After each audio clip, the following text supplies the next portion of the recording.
Hello, my name is George Schwanenberg. I did a cerebrovascular accident, otherwise known as a stroke.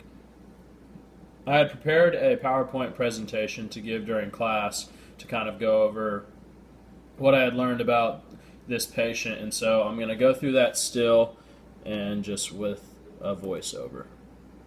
So first off, the anatomy of a stroke. It occurs when blood supply to the brain is interrupted or severely reduced, which will deprive the brain of oxygen and cause the cells to die within minutes. So the pathology of a stroke, it creates an onset of weakness, numbness, paralysis, slurred speech, or vision problems. How you prevent this is you control hypertension, you quit using tobacco, quit heavy drinking, and a big deal of it is through diet and exercise and keeping yourself healthy and in shape. So now we'll move on to the patient. So a little bit on the medical history. This lady was a female, and she has had two strokes in her life, with the most recent one being on March 2nd, 2013. Even though that was a few years ago, she got treated for an inpatient but never had outpatient physical therapy, and just felt as if she was still lacking behind and needed to change her lifestyle and how she's living in order to make her lifestyle better. So this stroke in 2013 caused her to have a decrease in exercise. She had a medical history of all those things you can read, some of them being bronchitis, high blood pressure, which increases your chance of stroke, vision difficulties, weakness, and she had pain and injury in both ankles, both knees, both legs, a right shoulder, both fingers had arthritis, center of the neck and spine had arthritis. So this lady was a very complex patient, which made the evaluation really interesting and also treatment really interesting, and it was a lot of fun to see as a student. So some of her symptoms. Her first stroke was 22 years ago, but this one went undiagnosed. And after that, she was still able to run and exercise. So after the one in 2013 is when all of this started. So she had a pain of 10 out of 10 at the worst in all injured parts. And all her injured parts included her left ankle, her left toes and feet, her right toes and feet, her right shin, her left shin, and right calf and left calf. All these were had numbness and weakness, and those were at a 10 out of 10. And the pain was best in all those parts and it came in at a 6 out of 10, and it was alleviated by nothing. She said that she had some vertigo and balance issues and a lot of weakness, and that she had trouble getting out of bed, dressing and grooming, cooking, or climbing stairs. She discusses then how this prevented her from being able to be independent, and she lives at home with her husband, but her friend stays there and takes care of her through most of the day. Having issues with dressing and grooming and getting out of bed is interfered with her activity of daily living. Also, she had a lot of interference with her instrumental activity of daily living, which prevented her from being able to do housework or cooking, and you need these in order to live independently. So having issues with that is why she was unable to live independently.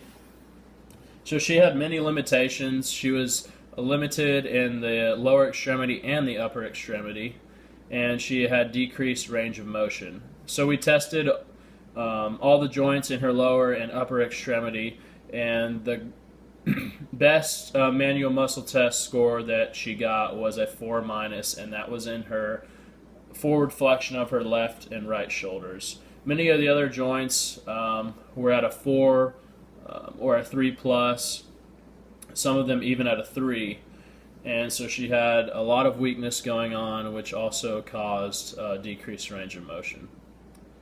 She had postural deficits, really slumped shoulders, forward head, which many Americans have nowadays, but Hers was even greater given that she uses the walker to get around. And she had tonal changes impacting her joint kinematics.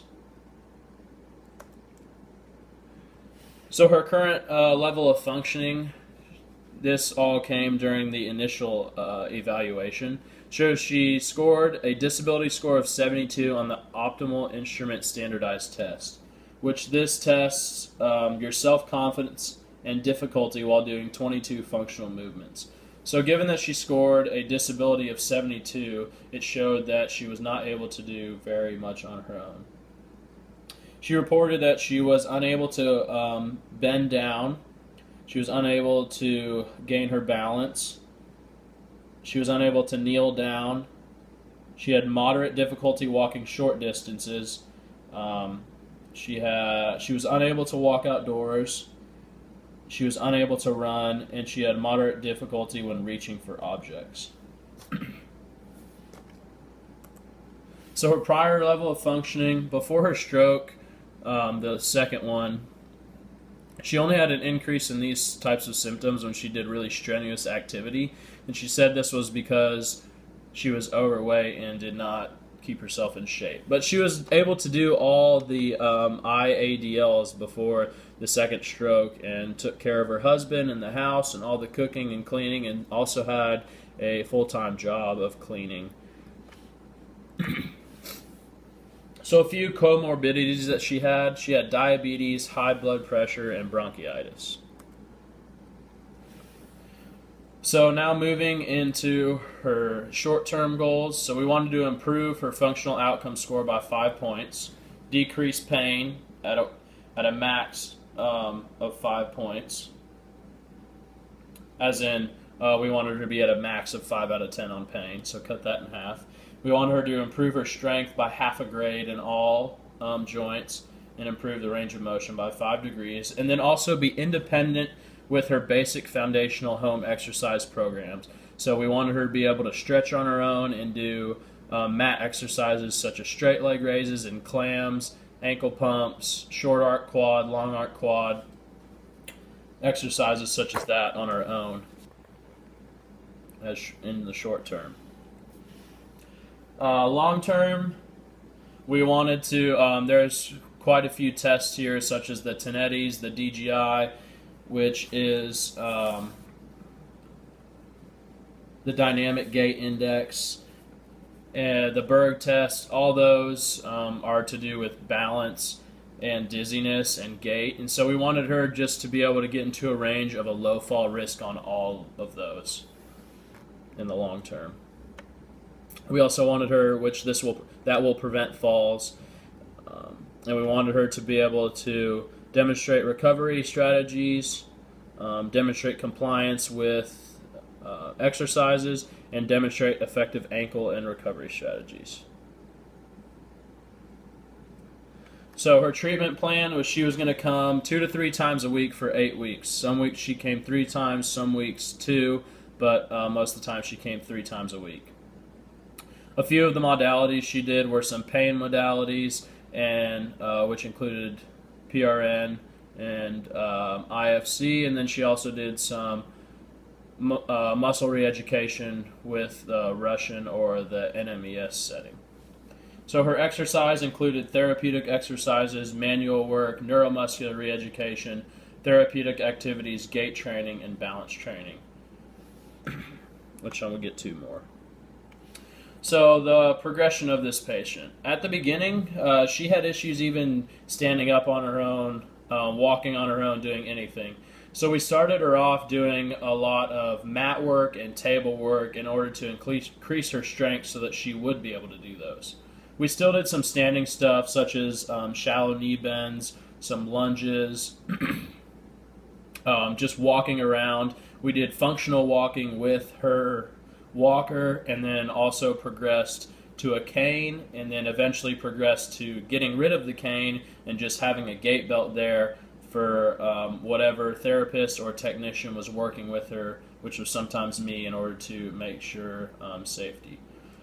So everything was progressed per the physical therapist or the PTA, and she progressed really fast from in the first couple weeks. So the first 2 to 3 weeks, she went from being able to not sit to stand on her own to being able to sit to stand on her own, walking several laps around the clinic without getting winded, which she couldn't do before. But then her progression kind of slowed down after that, and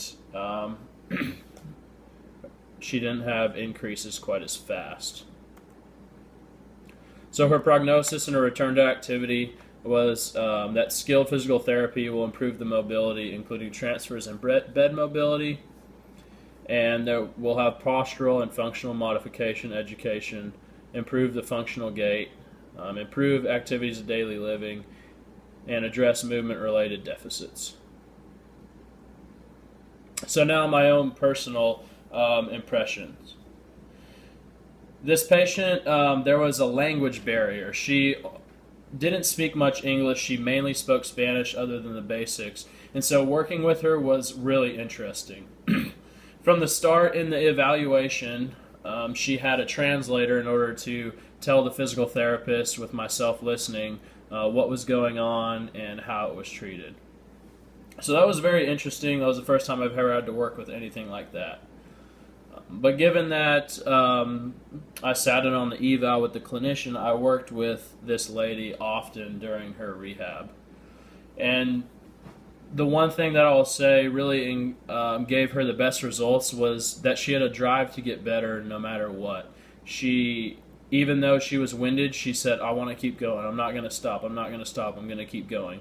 Which that's something that you love as somebody treating her, but you also have to remind her that, okay, there's a time that you need to rest and regain your breath, and so we're making sure that we're being safe. So from the initial eval, she couldn't do hardly anything independently, and after the first few weeks, she progressed really fast, and it was awesome. She started, like I had said, walking around and doing all those, and she would come into the clinic and ask to play songs like Justin Bieber's Despacito, and she wanted to be dancing and stuff and be up and active. And so that was really awesome just to see. She currently is still coming in to the clinic, and so it's been a little over 2 months now, and so she went back to her doctor and got more visits approved. And so we're continuing just to keep working on making sure that she can do all her activities of daily living, and then also working into the IADLs, because her ultimate goal is to be able to get back to taking care of her husband and her house and all the cleaning without relying on her friend that's there helping her out. And so she's really motivated, and it was great working with her. This also created a lot of new knowledge for me. I had no idea that you could even do stroke rehab in the field of physical therapy. And so just getting into this has really opened my eyes that, oh wow, physical therapy has a lot more fields than I ever could have imagined. And so it's made me real excited to start physical therapy school and figure out what all there is out there to pursue and do, and it makes me excited for the future. And so thank you so much for listening to my presentation, and I hope that everybody got some knowledge on a stroke patient, and then also treatment. Thank you.